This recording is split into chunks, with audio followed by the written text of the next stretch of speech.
Hello, my name is Kamla Polong. I am currently pursuing integrated BAB at lovely Professional University, Punjab. Today, we will be talking about one out of the 17 Sustainable Development Goals established by the United Nations.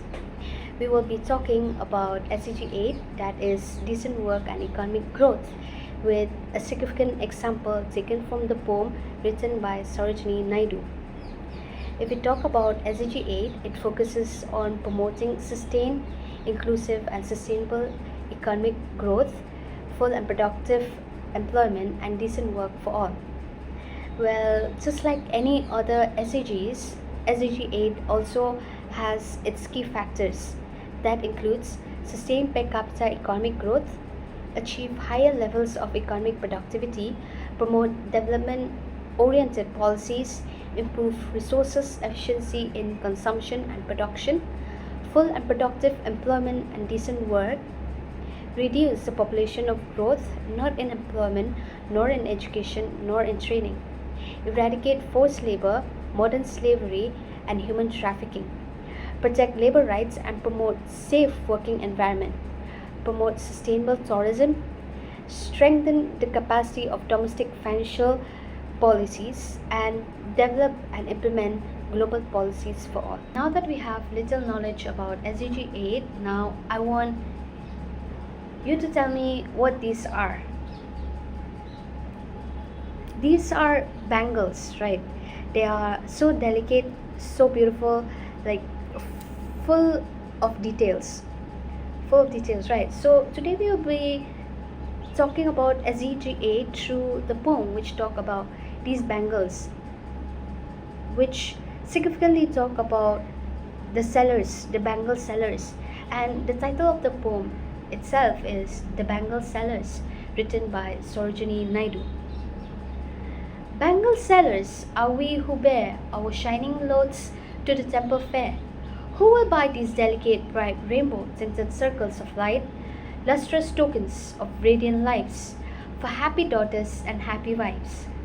Some are meet for maiden's wrists, silver and blue as the mountain mist.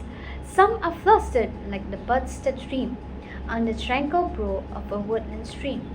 Some are aglow with the bloom that cleaves to the limpid glory of newborn leaves. Some are like fields of sunned corn, meet like a bride on her bridal morn. Some like the flame of her marriage fire, or rich like the hue of her heart's desire, tinkling, luminous, tender and clear, like her bridal laughter and bridal tear. Some are purple and gold-flecked grey, for she who has journeyed through life midway, whose hands have cherished, whose love has blessed, and cradled fair sons on her faithful breast, and serves her household in fruitful pride, and worshipped the gods of her husband's side. Now, when we talk about the poem, we can see that it explores the imaginary associated with bangles, and it also speaks about women's role in the Indian society. It speaks about the strong connection between the bangles and the role it has in providing daughters happy and also wives happy, right? In this poem, it talks about a group of bangle sellers who are on their way to the temple to sell their bangles. If we really try to understand the poem, like the narrator of the poem is also one of the bangle sellers.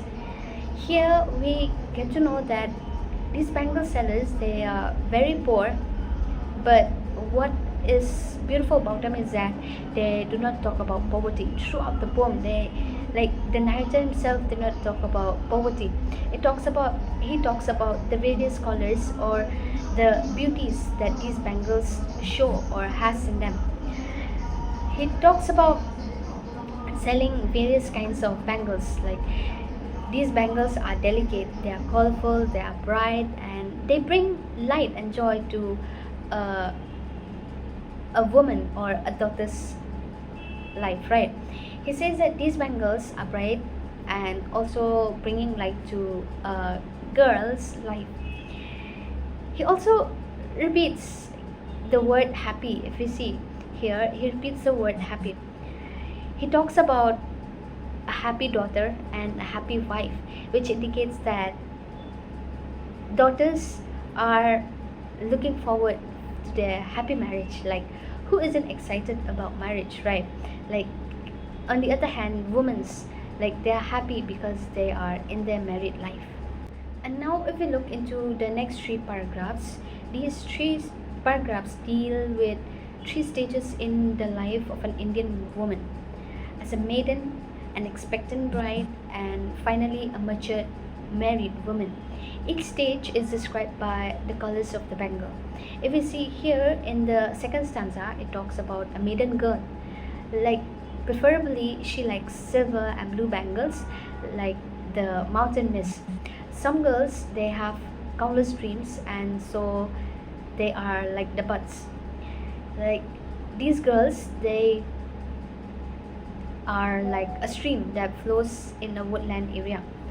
Some girls, they have the glow like fresh and transparent newly split leaves, whereas in the next stanza it talks about young brides, like a lady who is yet to get married. These brides are nervous about their married life, about what is to come next.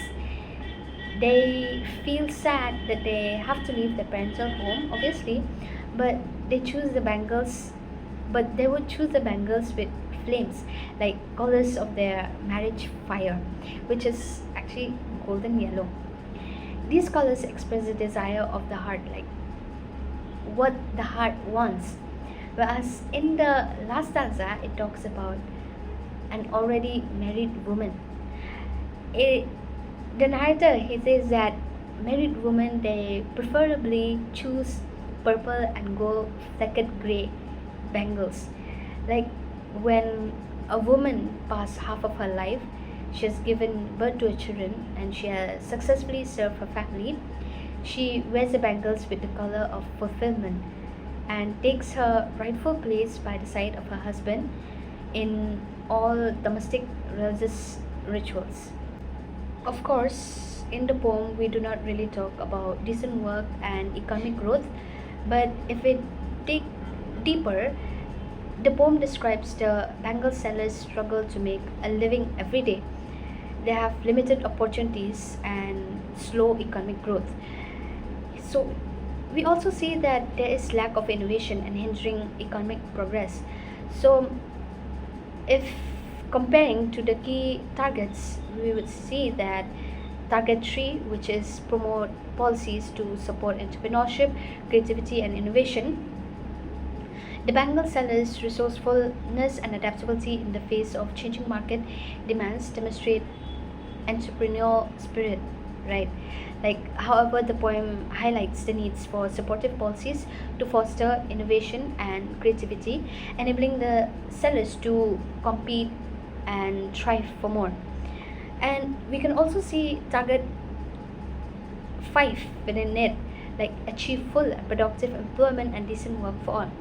The bangle sellers' long hours, their low pay, and lack of social protection indicate a lack of decent work. Like, they would have to make these bangles in a very, with so much of effort, with so much of time taking, but then still there is no social protection given to them. There is no indication of decent work given.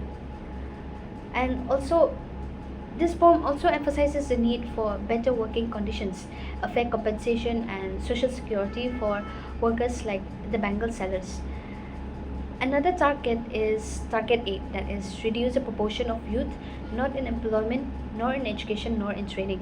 The poem mentions about, even though like it does not typically mention, but we would get a hint that young children were helping their parents with their work, which suggests a lack of access to education and training opportunities. This highlights the needs for innovative supporting youth education, skills development, and employment. And I think one more is that the target 7, that is end modern slavery, trafficking, and child labor. The poem touches the issues of Like it touches the issues of child labor, that as a young child they need to assist their parents in their work.